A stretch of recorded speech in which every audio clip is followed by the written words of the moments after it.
Bagong utangan online na nagpapautang ng 500,000 pesos maximum at sa unang try naman 30,000 pesos agad-agad. Not 7 days dahil up to 24 months yung nakalagay dito. At ang ganda ng terms. Wala ding pa-selfie at walang proof of income. In short, easing utangan. Yan na nga alamin natin sa video na to dahil ang re-reviewin ko ngayon ay requested ni John Austria.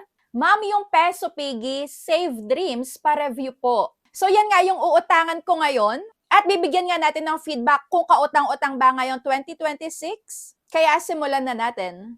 So kung bago ka pa lang dito sa aking YouTube channel, huwag mo kalimutang mag-subscribe and pindutin mo natin yung notification bell para lagi kang maging updated sa mga next uploads ko. At congratulations sa may nanalo na 100 na GCash pang load giveaway dahil lagi nga siyang active sa kada upload ko. Disclaimer, hindi sponsored yung video na to. I-share ko lang sa inyo yung experience ko para magkaroon nga kayo ng 100% decision at maging aware kayo kung kautang-utang ba to or hindi. So ito nga ay ang Peso Piggy Save Dreams, Shripuran Properties Private Limited na may 4.9 na ratings at career-release lang nitong April 23, 2026. Bagong-bago pa. Pero nung chinek ko nga yung kanilang pinaka-details dito sa may application is medyo may pagka-red flag na dahil yung about sa may application na to kung babasahin nyo, so, dinesign daw to para matulungan yung mga users na makapag-set ng saving goals at matrack nga yung kanilang progress over time. Medyo nalito lang ako dahil bakit walang about dito sa may loan details, ano ba yung ino-offer nila sa mga tao. So, unang red flag na yun para sa akin, pero syempre magla-login na muna ako. At yan na nga yung pinaka-homepage, 500,000 SEC and CIC license. Kaya hinanap ko na nga agad-agad yung kanilang SEC registration number. So ito pala ay operated by Yinshan Lending. Na-chinek ko nga sa SEC ay registered sila pero under the name of Happy Cash. Ka-sister company kaya ito? So yung sinagutan ko dito sobrang kaunti lang. So ipa-flash ko na lang dyan yung mga sinagutan ko at dito na nga tayo mag-jump agad-agad sa kung ano ba talaga yung totoong pinapa-loan nila sa mga tao. So after ko nga mapicturean yung ID ko ay eto na yung lumabas. Credit limit under review na. At nakalagay dito approve. So congratulations, your credit limit has been approved na agad-agad.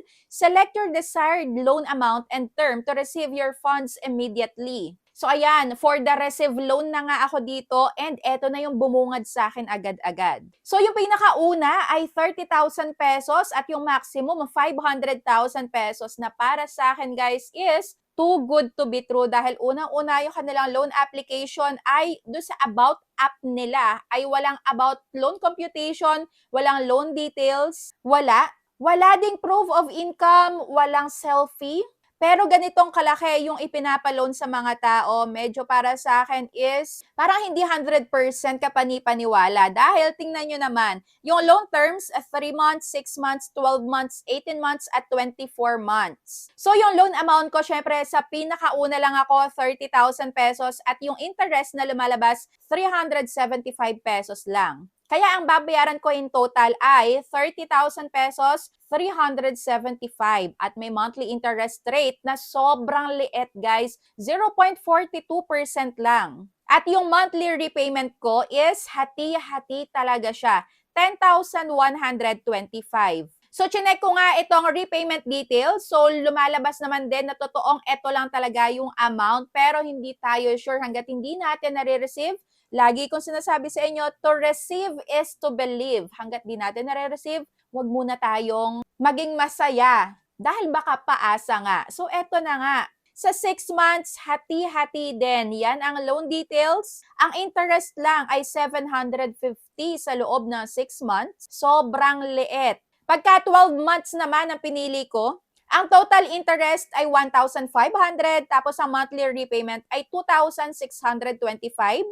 Yan naman yung pinaka-loan computation sa 18 months at eto naman sa 24 months. So ako syempre, i-withdraw ko to.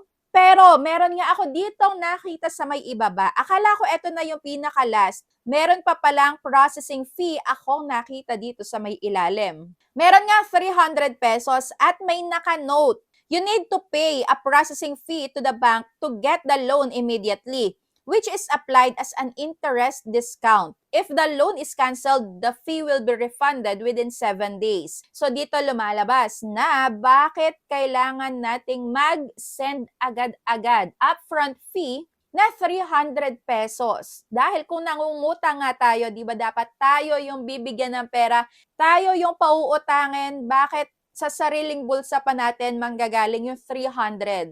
Hindi ba pwedeng ikaltas na lang, i-deduct na lang doon sa may pinaka-proceeds natin, sa matatanggap natin? So kung wala ka ni piso, hindi mo to na-accept. At ako, medyo another red flag na din dahil for the first time na nag-review ako ay may ganito ako nakita. So ako syempre, i-withdraw ko to para mapakita ko nga sa inyo kung mare-receive ba talaga dahil sabi dito, makukuha natin agad-agad pagka na-send na to. So ako, sige, paano ba to babayaran? So sige, saan na ba? So chinek ko nga itong pinaka-home nila at nakita ko nga itong About Us. May nakalagay na logo ng Happy Cash. So hinanap ko kung saan dito babayaran.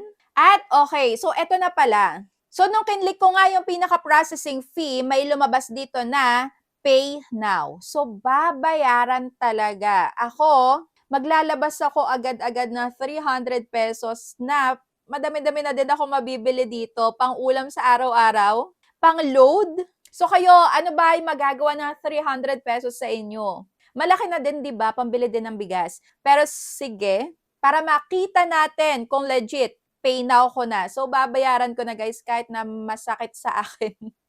Sige. So dito nga is, pagka-send ko sa GCash, ilalagay ko pa yung reference number dito. So ayan na nga, lumabas na yung pinaka-QR sa GCash and eto naman yung lumabas sa GCash. Akala ko may lalabas na pangalan, na initial, pero wala. Number lang yung nakalagay, kagaya niyan. So after ko nga i-submit, ayan, submitted successfully guys. Binayaran ko yung 300 pesos at eto na nga, application result. So loan approved na nga. At may verification charges pa, OMG. So, ito na nga yung sinasabi ko sa inyo na another red flag. A bank will have to be assured about the loan repayment capacity of an individual before they actually disburse the loan. After payment, the bank will transfer the money to you immediately. Ito na nga, kaya ako kinakabahan dahil pagka may unang bayad, pag may unang upfront fee, panigurado, meron pa ulit kasunod bago makuha yung ilo-loan natin. So dito nga sabi, para daw masigurado nila na may kakayanan tayo, may kapasidad tayong bayaran kung ano man yung magkano man yung ilo-loan dito natin, kailangan is mabayaran muna natin itong another verification charges which is 450 pesos. Ang sakit sa ulo, guys. Ano ba? Ipe-pay na ako ba to? Babayaran ko pa ba? Medyo sumasakit yung ulo ko sa may peso pigi na to. Ano?